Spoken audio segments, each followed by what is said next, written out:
pada kesempatan yang berbahagia ini, saya ingin menyampaikan kepada kita semua dengan satu topik, apa kesukaan Anda? Apa kesukaan saudara? Apa kesukaan kita semua? Nah, mungkin pertanyaan ini terlalu gampang jawabannya. Terlalu mudah untuk memberikan respon terhadap pertanyaan apa kesukaan saudara, apa kesukaan kita semua. Namun perlu saya sampaikan bahwa apa yang menjadi kesukaan kita bisa memberikan malapetaka, tetapi juga bisa memberikan berkat.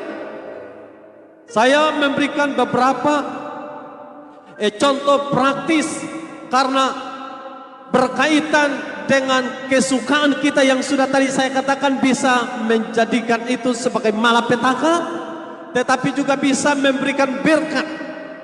Karena sekali lagi saya bisa mengatakan bahwa banyak hal yang ada di dunia ini, semua yang kita sukai, kadang banyak bersentuhan dengan hal hukum, tetapi juga bersentuhan dengan hal moral, yang bisa juga berdampak positif, tapi juga berdampak negatif.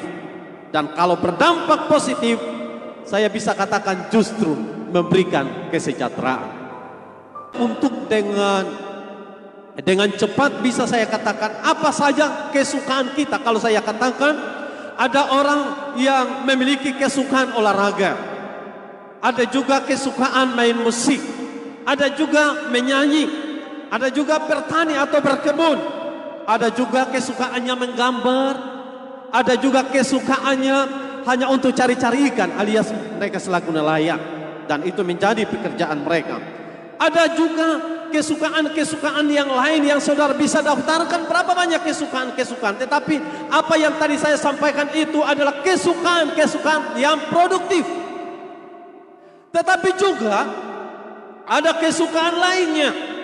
Saya bisa mengatakan begini, kesukaan-kesukaan itu adalah kesukaan-kesukaan yang modelnya tidak menguntungkan kita. Contoh, kalau saudara siang malam main game, apakah itu menguntungkan? Tidak. Kalau tiap hari saudara hanya tidur-tidur saja dan tidak ada kerja yang lain, apa menguntungkan? Juga tidak.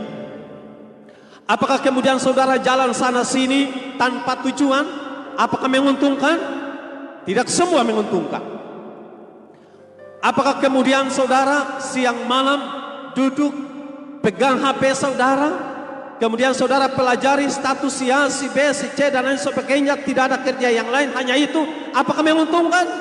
Tidak semuanya. Nah, kesukaan model ini saya tadi katakan adalah kesukaan-kesukaan yang bisa merugikan kita karena menghabiskan banyak waktu untuk hal-hal yang seperti yang sudah tadi saya katakan tidak produktif. Ada satu lagi tipe kesukaan. Kesukaan sebagaimana kita coba perhatikan, ada kesukaan orang mabuk-mabukan, ada kesukaan judi, ada narkoba, seks bebas, tidak senang kalau tidak mencemooh orang lain. Ada juga kesukaannya kalau mereka tidak iri hati, mereka semacam menjadi demam. Ada juga culas, kepahitan. Ini semua kesukaan-kesukaan yang saya bisa katakan kesukaan-kesukaan yang bisa menghancurkan diri kalau tidak bertobat. Dan bahkan banyak orang yang kesukaan model ini seakan-akan itu menjadi gaya hidup, seakan itu menjadi sebuah kebanggaan, seakan itu menyenangkan. Padahal apa yang saya tadi katakan, kalau kemudian dia tidak bertobat, dipastikan tidak ada jaminan hari depan yang penuh harapan, tetapi sebaliknya kesuraman, malapetaka, kesusahan. Coba saudara perhatikan dalam kitab Mazmur pasal 1 ayat 1 sampai dengan ayat 3. Saya coba baca ayat-ayat ini. Mazmur pasal 1 ayat 1 sampai dengan ayat yang ketiga dikatakan begini. Berbahagialah orang yang tidak berjalan menurut nasihat orang fasik, yang tidak berdiri di jalan orang berdosa, dan yang tidak duduk dalam kumpulan pencemooh. Dari ayat 1 ada 3 kata yang menarik. Yang tidak berjalan. Yang kedua, yang tidak berdiri. Yang ketiga, yang tidak duduk. Dalam ayat yang kedua dikatakan begini. Tetapi yang kesukaannya ialah Taurat Tuhan. Dan yang merenungkan Taurat itu siang dan malam. Perhatikan. Merenungkan Taurat itu. Kesukaannya ialah Taurat Tuhan. Dan yang merenungkan Taurat itu siang dan malam. Pada bagian ayat yang ketiga dikatakan begini. Ia seperti pohon yang ditanam di tepi aliran air, yang menghasilkan buahnya pada musimnya, dan yang tidak layu daunnya, dan apa saja yang diperbuatnya berhasil. Nah, dari kitab Mazmur kita dapatkan kesukaan yang menguntungkan di segala aspek adalah merenungkan Taurat Tuhan. Dan kalau ayat 1 dikatakan berjalan, berdiri, duduk, adalah 3 kata yang kemudian akan mempengaruhi kehidupan kita. Kalau kita dalam ayat ini, kalau kita tidak berjalan menurut nasihat orang fasik, tidak berdiri di jalan orang berdosa, tidak duduk dalam kumpulan pencemooh, tetapi yang kesukaannya adalah Taurat Tuhan, dan yang merenungkan Taurat itu siang dan malam. Ayat yang kedua, yang kesukaannya ialah Taurat Tuhan. Hari ini saya ingin menyoroti yang kesukaannya merenungkan Taurat Tuhan. Kenapa? Oleh pemazmur mengajak kita supaya kesukaan kita hanya untuk merenungkan Taurat. Saudara, coba kita perhatikan pada waktu pengalihan kepemimpinan dari Musa kepada Yosua.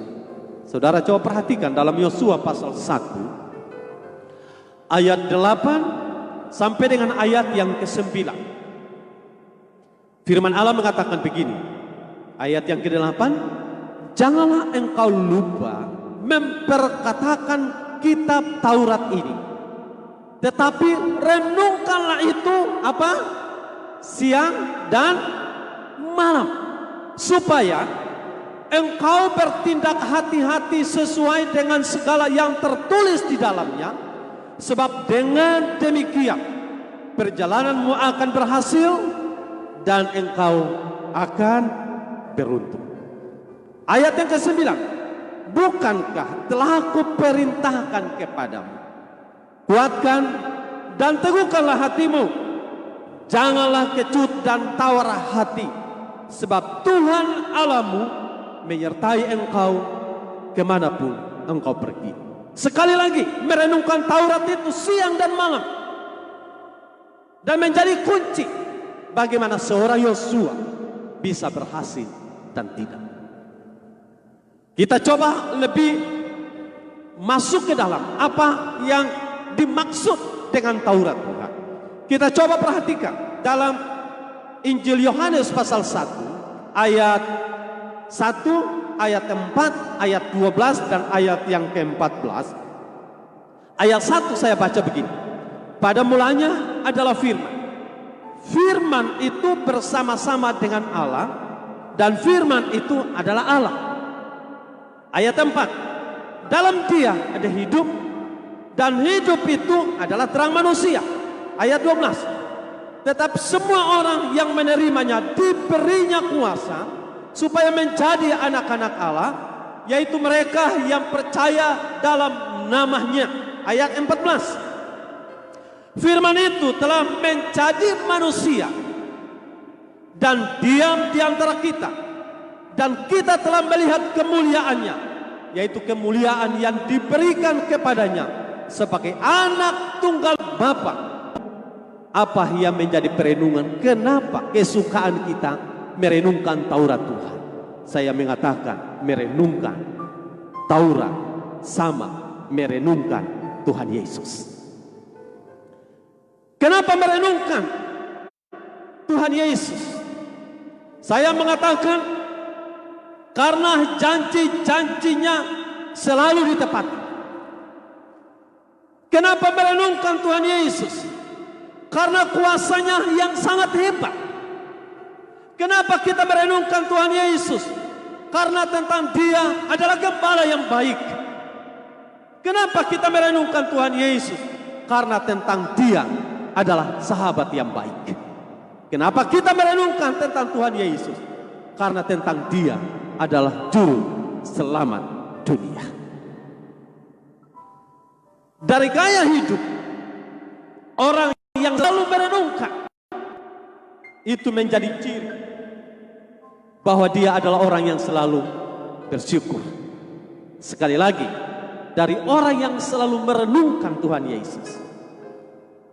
Sebagaimana yang sudah tadi saya katakan, merenungkan tentang janjinya yang selalu ditepati, merenungkan tentang kuasanya yang hebat, merenungkan tentang Dia adalah gembala yang baik, merenungkan tentang Dia adalah sahabat yang baik, merenungkan tentang Dia adalah juru selamat dunia, dan ada perenungan lainnya yang bisa saudara daftarkan di dalam bagian-bagian kehidupan saudara. Menghasilkan sebuah gaya hidup di mana gaya hidup yang selalu bersyukur, menghasilkan gaya hidup yang selalu mengandalkan Tuhan, dan menghasilkan gaya hidup yang karena bersyukur, karena mengandalkan Tuhan, maka dipastikan dia percaya bukan setengah-setengah, percaya bukan sebagian, percaya dengan sepenuh hati.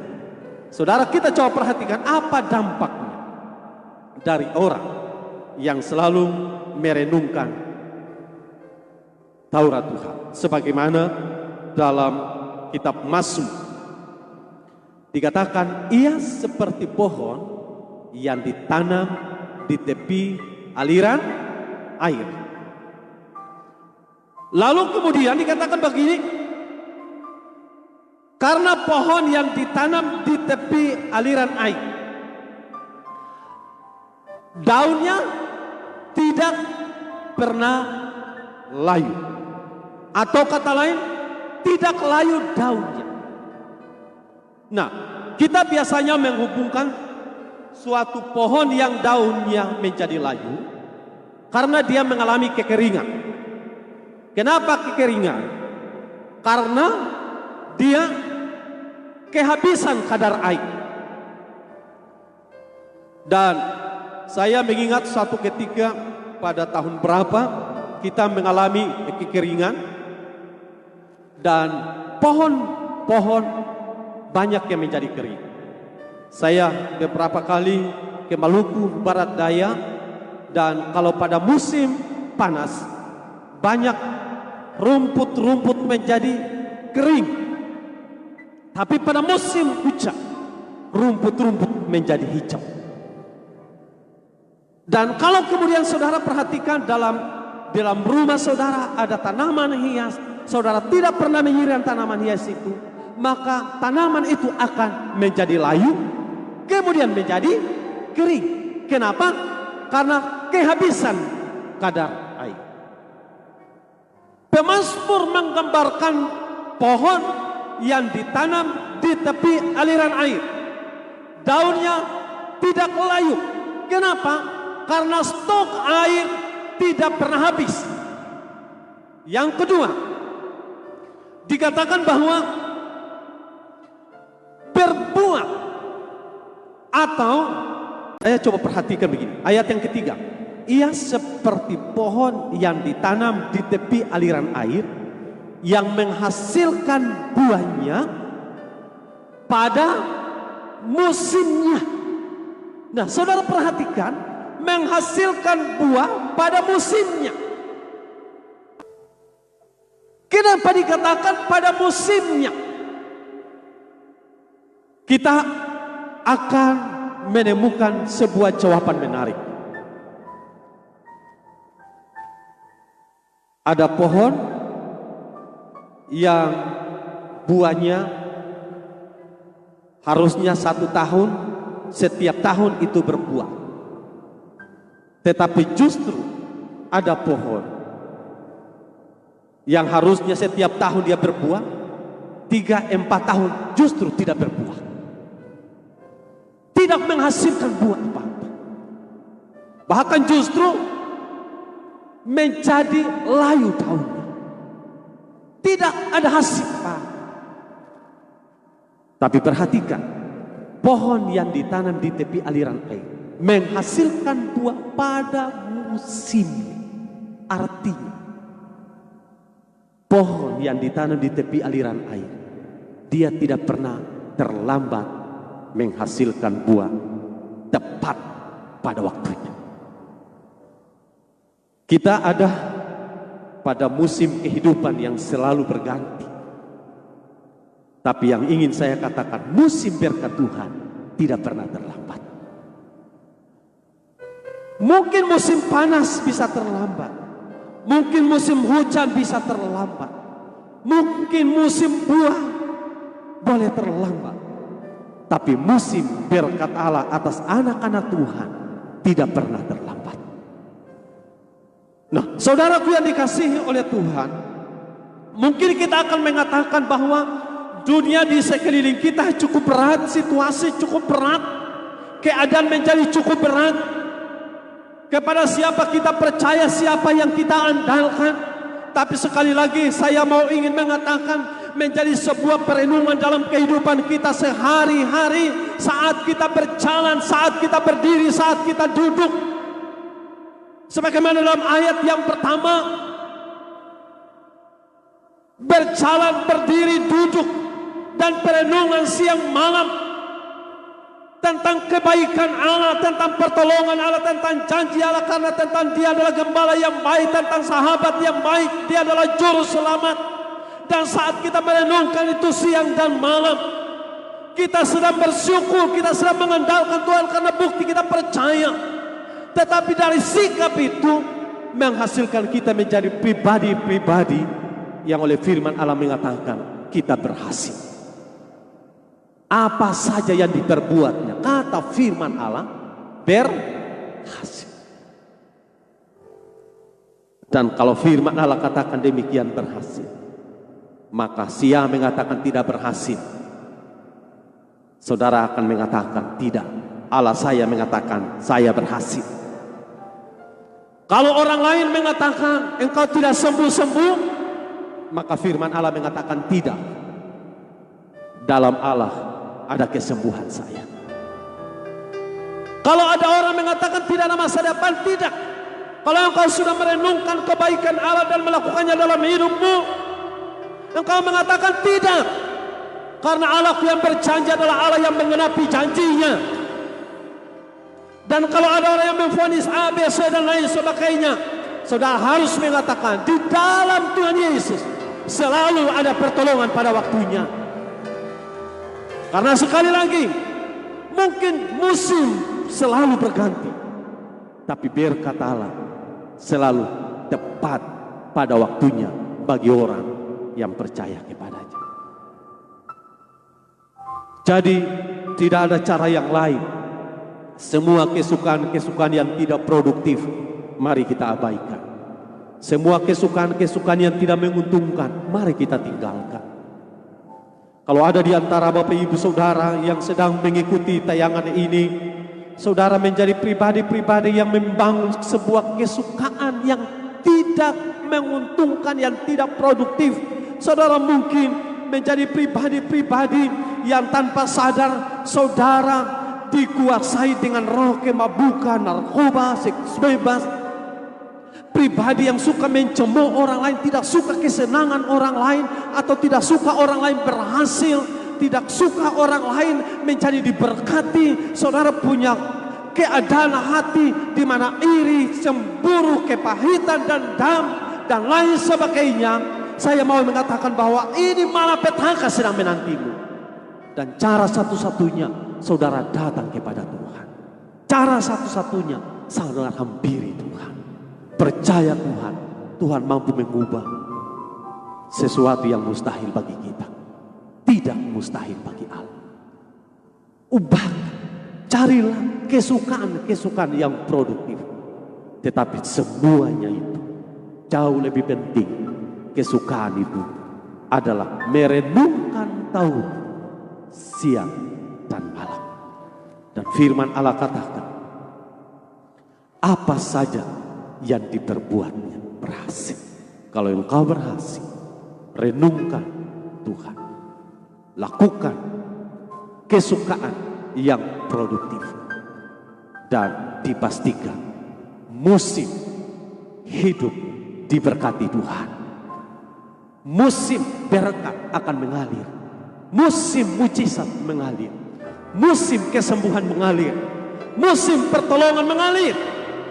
Dan dibukalah tingkap-tingkap langit, dicurahkan berkat bagi kamu, karena engkau memiliki kesukaan merenungkan Taurat. Tuhan Yesus memberkati kita semua.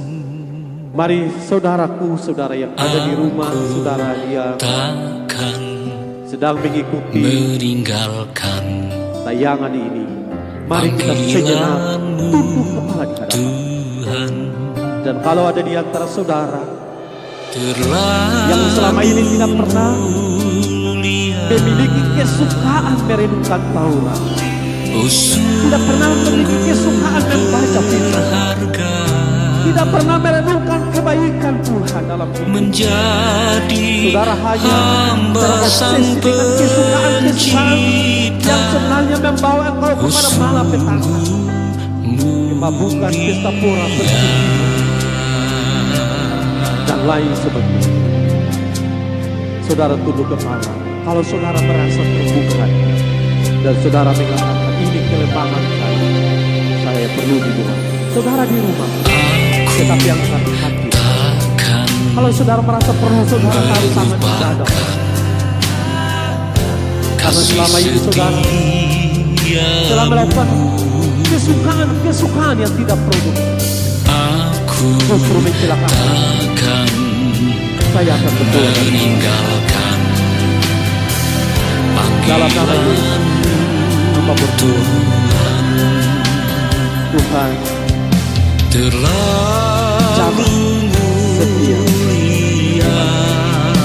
jamah setiap orang yang mendengarkan kebenaran iman. Kalau ada kesukaan menjadi hamba yang kemudian mereka lakukan selama ini, justru akan mencelakakan Tuhan hamba-Mu. Tuhan ampuni, kuduskan dan layakkan kami.